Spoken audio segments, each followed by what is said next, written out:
Baik, selamat sore, salam sejahtera untuk Bapak dan kita teman-teman semua. Pada video kali ini saya akan membahas terkait pemahaman saya terhadap review buku terapan yang kelima. Baik, sebelum itu perkenalkan dahulu. Nama saya Vincentius Saniteluma, NIM 1703030066, Prodi Sosiologi B kelas pagi. Dosen wali Dr. Andus Yosef E. Jelaut MSI.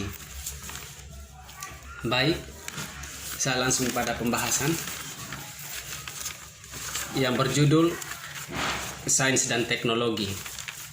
Yang pertama, sains adalah politik atau teknologi adalah sosial. Mengenai kekhawatiran, konsep, dan pertanyaan-pertanyaan seputar sains dan teknologi serta manfaat-manfaat. Itu yang akan saya bahas pada ulasan kali ini. Saat fajar abad ke-21, sains dan teknologi adalah keunggulan utama kehidupan manusia di seluruh dunia.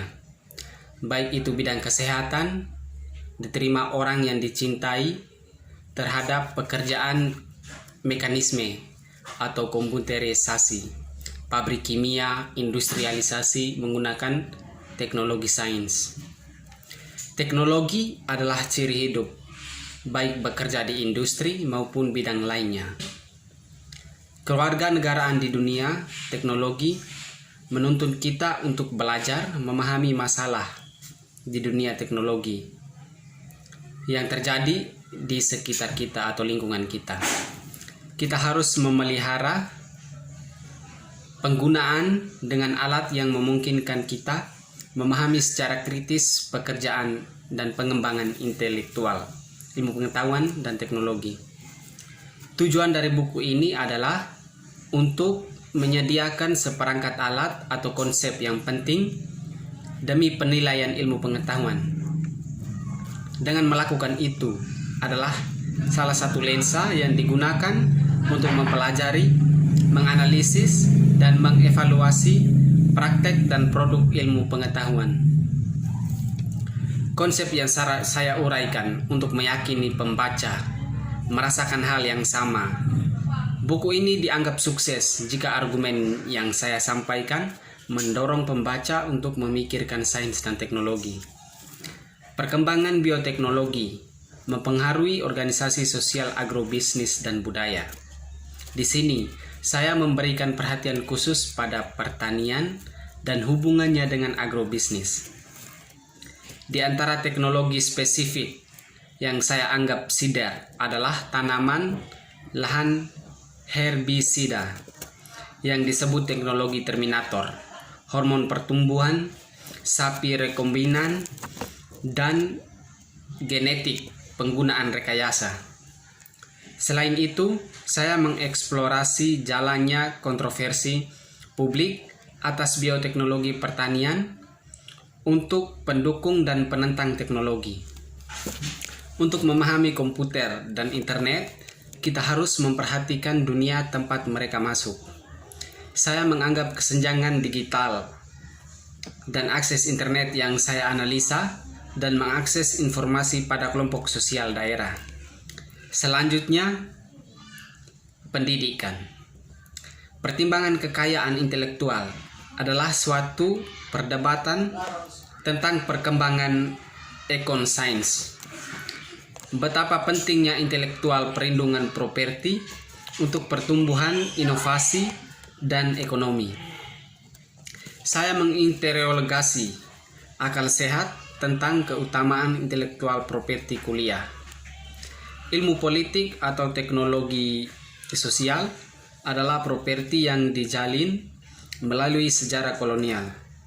Saya berpendapat bahwa ilmu teknologi adalah institusi sosial yang fundamental, yang di dalamnya pengalaman dibentuk oleh organisasi sosialnya.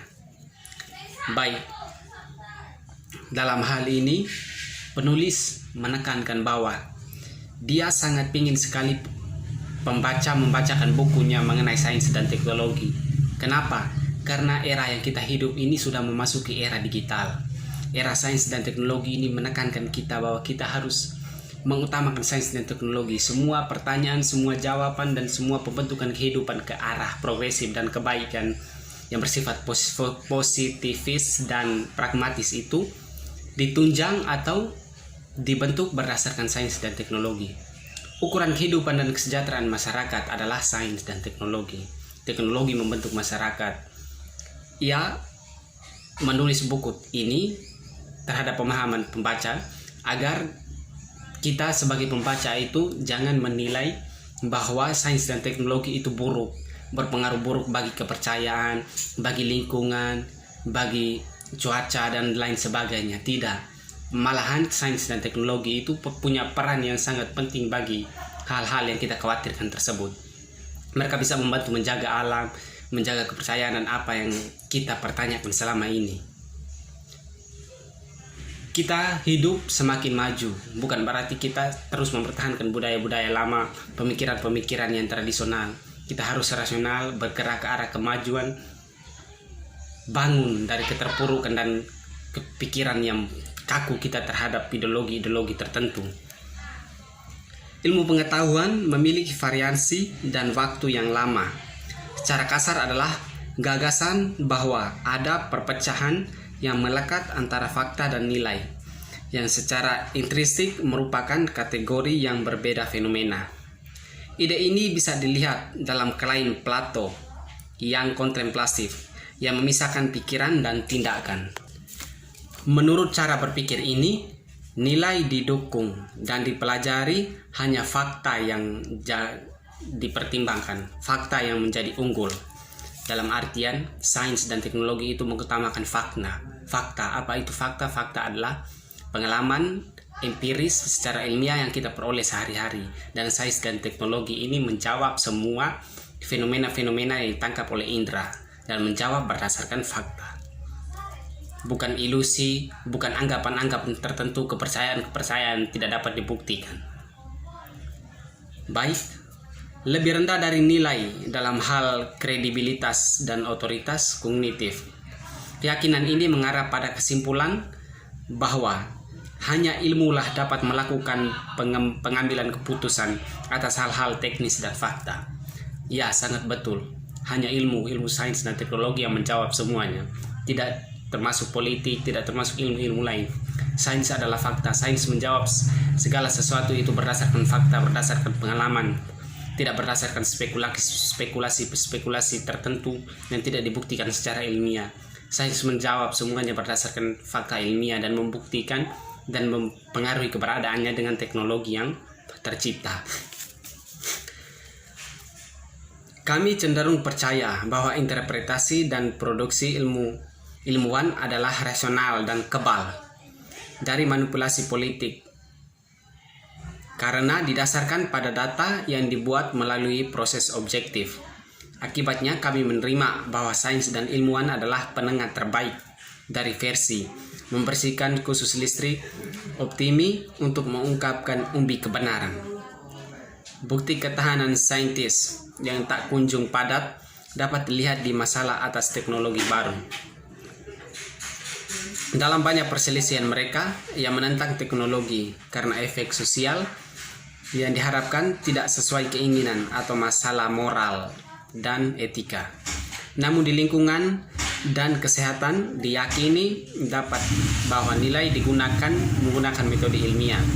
Contoh, aktivitas Amerika Serikat yang menentang pangan hasil rekayasa genetik karena merasa khawatir pada dampak lingkungan dan kekayaan pangan.